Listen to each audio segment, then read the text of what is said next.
Olá, pessoal, sejam todos muito bem-vindos. Vamos dar início, então, à nossa terceira semana, trabalhando os conteúdos principais relacionados à fase de defesa do réu dentro da fase postulatória. Então, para isso, a gente retoma aquele nosso mapa mental e a gente verifica que, ultrapassada a fase de conciliação ou de mediação, não havendo um resultado exitoso quanto a uma solução consensual deste litígio, abre-se a oportunidade para o exercício do contraditório pelo réu. Se a gente fala do princípio do contraditório, esse é o momento mais importante em que ele terá a oportunidade de se manifestar.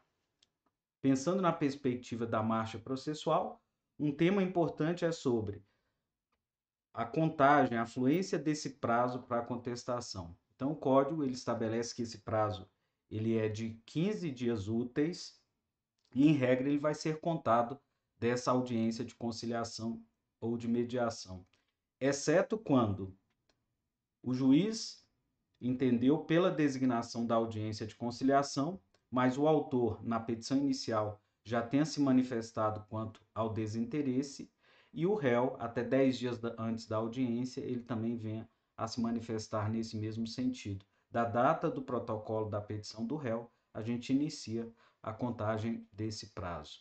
A segunda possibilidade, está aqui no mapa, no modelo mental, é quando o juiz, logo no momento do recebimento da petição inicial, ele opta por não designar essa audiência de conciliação. Então, a citação do réu já vai ser um chamado para que ele apresente a sua resposta por meio dessa contestação.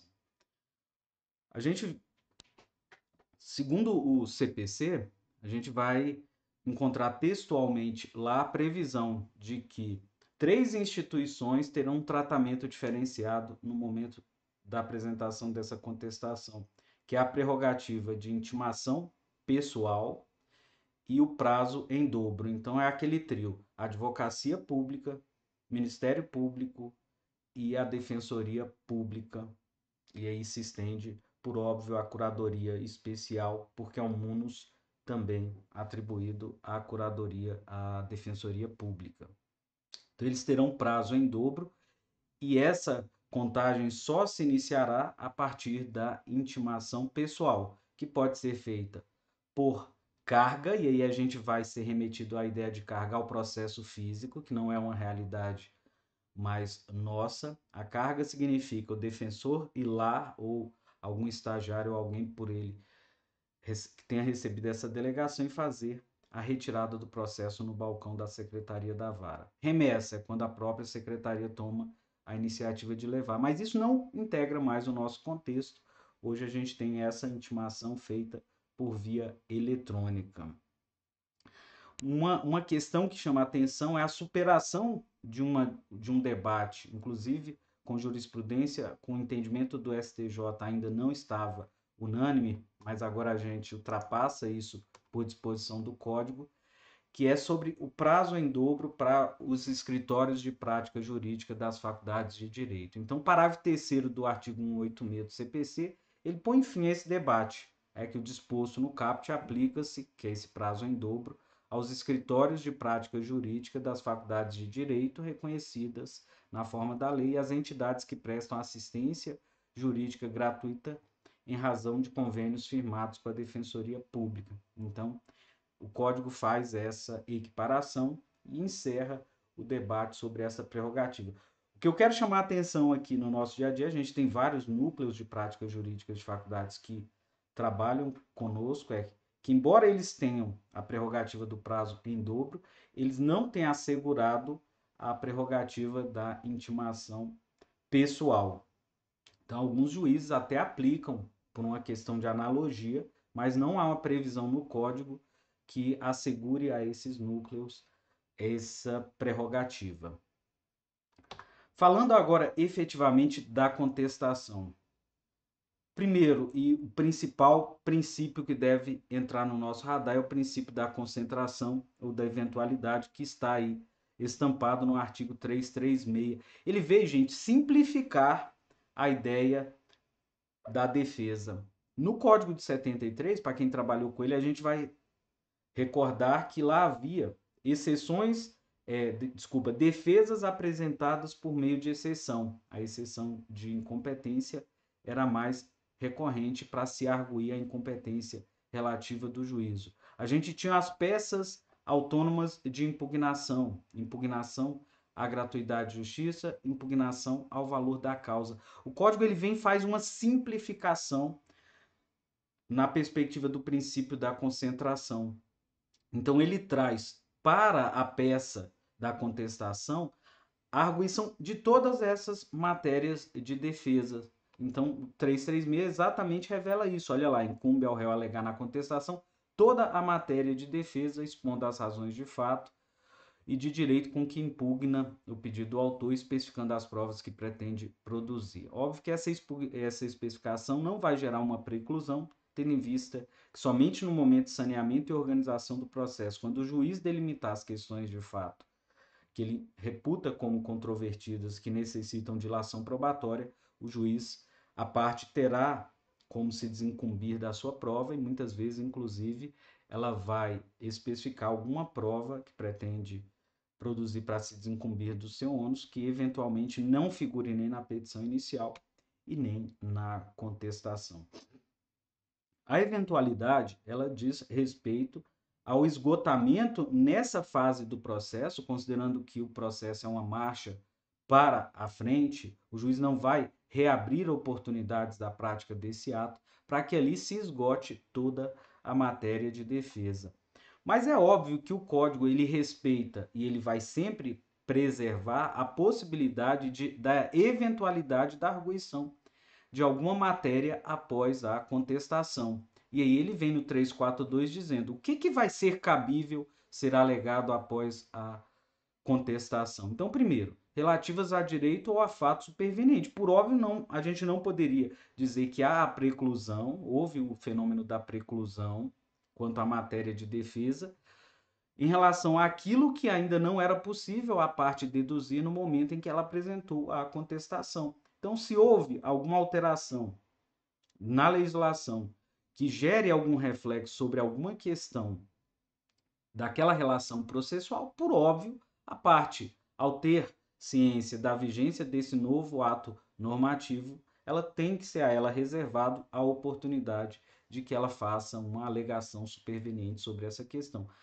No mesmo ponto vem a questão de fato superveniente. Se houve algum fato após a fase de defesa, após o momento da contestação, que tem uma repercussão na solução das questões jurídicas, também por uma questão lógica, ela não estaria preclusa, porque sequer houve a possibilidade de arguição, tendo em vista que era um fato que não era ainda de conhecimento da parte, não era um fato ocorrido no momento em que houve a apresentação da contestação. Então, o inciso 1 ele fala de uma questão lógica. Segundo, competir ao juiz conhecer delas de ofício. Então, não há o que a gente chama de preclusão pro judicato. Então, ainda que a parte não provoque, e lembrar, as questões que o juiz pode conhecer de ofício, em regra, as matérias processuais, a gente vai ver que o juiz pode conhecer de ofício, a parte pode provocá-lo para que ele conheça dessa matéria. É até importante, relevante que na defesa a parte suscite essas questões. Mas, por óbvio, se o juiz pode conhecer delas de ofício, elas não sofreriam a preclusão pela não abordagem dela, pela não alegação no momento da contestação. Então, a parte pode arguir na contestação a incompetência absoluta do juízo, está lá entre as matérias, mas se ela não arguir, por óbvio não houve a preclusão sobre essa matéria, porque o juiz pode conhecê-la em qualquer grau de jurisdição e conhecê-la, inclusive, de ofício. No inciso 3 vem que, por expressa autorização legal, puderem ser formuladas em qualquer tempo e grau de jurisdição, quando não disser respeito a matérias de ofício a serem conhecidas pelo juiz. Exemplo, a parte ré pode arguir, alegar e requerer na contestação a gratuidade de justiça, mas o Código permite que ela possa formular esse pedido em qualquer tempo ou grau de jurisdição, lembrando que o efeito será o efeito ex nunc, então ele não retroagirá sobre os atos já praticados os benefícios de uma eventual concessão da gratuidade de justiça, não vão acontecer os fatos pretéritos, mas ela vai poder arguir isso em qualquer tempo e grau de jurisdição. Exemplo, ela pode arguir isso no momento da fase recursal. Então, como há essa autorização no código, também não haveria um efeito preclusivo, embora o código indique que na contestação é a oportunidade inicial que o réu terá para fazer essa arguição quanto ao seu direito. Cuidado para não confundir com a impugnação à gratuidade de justiça concedida à parte autora, porque essa sim vai precluir quando ele formular a sua contestação, se aquela for a primeira oportunidade que ele tiver de se manifestar sobre o deferimento desse beneplácito à parte autora. Alegação de ilegitimidade passiva. Esse é um ponto bastante relevante no momento da contestação, tendo em vista que o Código eliminou uma das modalidades de intervenção de terceiros do Código de 73, que era a nomeação à autoria. A nomeação à autoria era o que a gente chamava de uma extromissão de parte da relação processual, ou seja, uma exclusão de parte da relação. Era uma intervenção que buscava fazer uma correção no polo passivo. Então, o código, quando ele elimina a nomeação à autoria, ele vai trazer uma figura muito mais simples, que é a possibilidade de uma correção, de um aditamento à petição inicial para correção do polo passivo. Mas prestar atenção que essa não é uma obrigatoriedade do réu de fazer, do autor de, uma vez arguída a ilegitimidade passiva, fazer a correção do polo passivo. Como é que isso vai funcionar na prática? O réu arguiu a sua ilegitimidade, ao autor será aberta a oportunidade para que em 15 dias ele adote uma entre três possibilidades. Primeiro, simplesmente resistir à arguição de legitimidade. Então ele faz tão somente o contraditório por meio da réplica, refutando a ilegitimidade passiva. E o juiz, no saneador, vai decidir se a parte ré é ou não parte ilegítima para figurar na relação processual. Então essa é a primeira posição, a posição de resistência. Segunda possibilidade é a substituição, é a correção do polo passivo. Está aí no 338, olha lá, alegando o réu na contestação ser parte ilegítima ou não ser o responsável pelo prejuízo invocado, o juiz facultará, é uma faculdade, ao autor em 15 dias a alteração da petição inicial para substituição do réu. Então, já vimos duas possibilidades. Primeiro, ele vai resistir à modificação. Segundo, ele vai substituir. E terceiro, o código permite que, nesse momento, ele forme um litisconsórcio entre o réu originário e aquele que é apontado pelo réu na sua defesa como o responsável pelo prejuízo ou o legitimado para figurar nessa relação processual.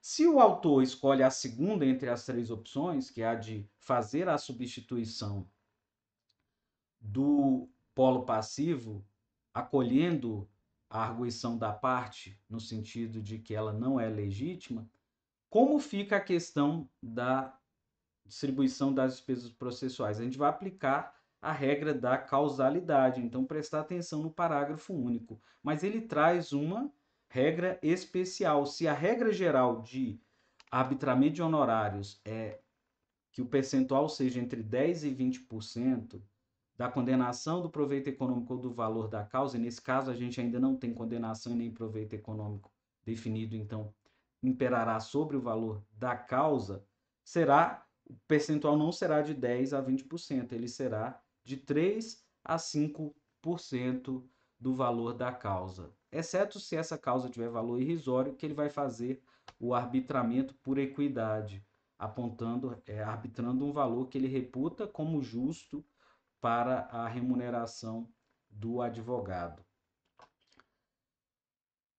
O 339, ele traz na perspectiva do réu a aplicação, o prestígio ao princípio da cooperação de qualquer sujeito que participa da relação processual. Então ele diz, ainda que ele argua a sua ilegitimidade, incumbe a esse réu indicar o sujeito passivo da relação sempre que ele tiver conhecimento. Pode eventualmente ele não ter conhecimento, sob pena, então veja, isso impacta no parágrafo único do 338, ó, sob pena de arcar com as despesas processuais e de indenizar o autor pelos prejuízos decorrentes da falta de indicação. Então, não é uma faculdade, o código coloca isso como um dever na atuação desse réu, no sentido de trazer essa informação, se ele a detiver.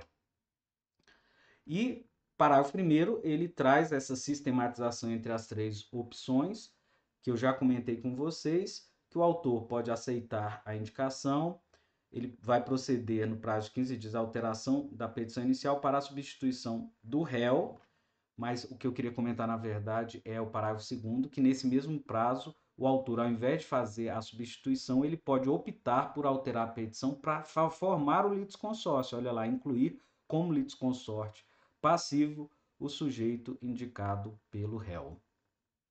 Então, para o bloco não ficar muito longo, a gente vai fazer uma pausa aqui e no próximo bloco a gente vai sistematizar as modalidades de defesa que virão nessa peça defensiva.